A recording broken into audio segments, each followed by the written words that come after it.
Hi, welcome to Just Talking to Rick. I'm Rick Wilson, the owner of the Wilson Practical Defense website and currently Senior Curriculum Advisor at KPC Self-Defense. Today I'm going to be talking about an odd approach to learn some important principles. I call it solving the maze.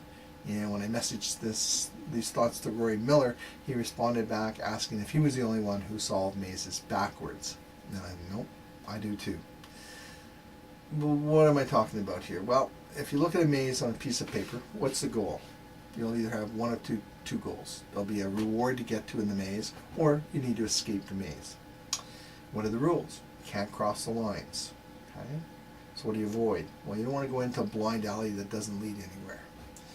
What does solving it backwards do for you? Well, there's more chances you're going to get the right approach if you start from where you're going to be. But how does this ever relate to self-defense? Let's look at a in-fighting encounter. I've got a guy assaulting me, hands up, he's blitzing in, and I could solve this. I want to smack him upside the head because I want to go home and I want to go home safe. So smacking him upside the head is my goal. How do I get there? Well, I could crash into him. I could hit him with a great entry with a lot of force. I could drop a hand. I could strike up. That's one way. If it works, absolutely wonderful. But if I take the maze approach, hitting him in the side of the head is my target. Working back from there, I can't cross the lines. Crashing through him, dropping his hands, that's all crossing a line in my definition. So what I want to look at is where are the empty paths, where there's no blockage. I want to move my body into that empty space, find my hands to travel through the empty space to my target. That's solving the maze. Another example. I got 4 guys closing in on me. Clearly I'm being set up and I need to escape. Well, one approach would be to pick the one I think I can go through and go through. Just charge into him, lots of forward pressure, drive through him, drop him to the ground, make my getaway. If it works, great. If he grabs me, entangles me, or if he drops on my feet and I trip over him, not so great. So again, if we take the maze approach and solving it backwards, where I want to go is the escape. Is it a door? Is it a road that I think leads me to a more public and safe place?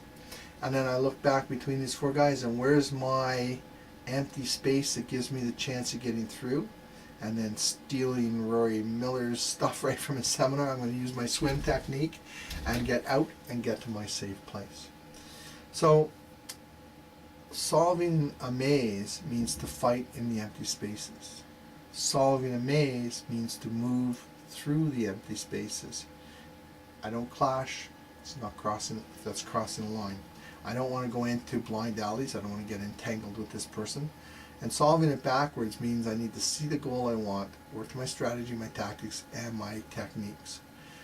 So, and the other thing that really happens, there's some really interesting things that will occur when you start to fight in the empty spaces, and changes a lot of things.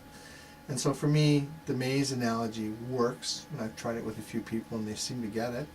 Because clash is crossing the line, don't do it, can't solve the maze that way.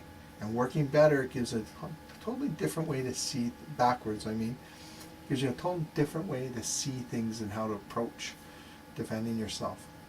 So, I'm Rick Wilson. Please check out my website and think about the maze and have a great day.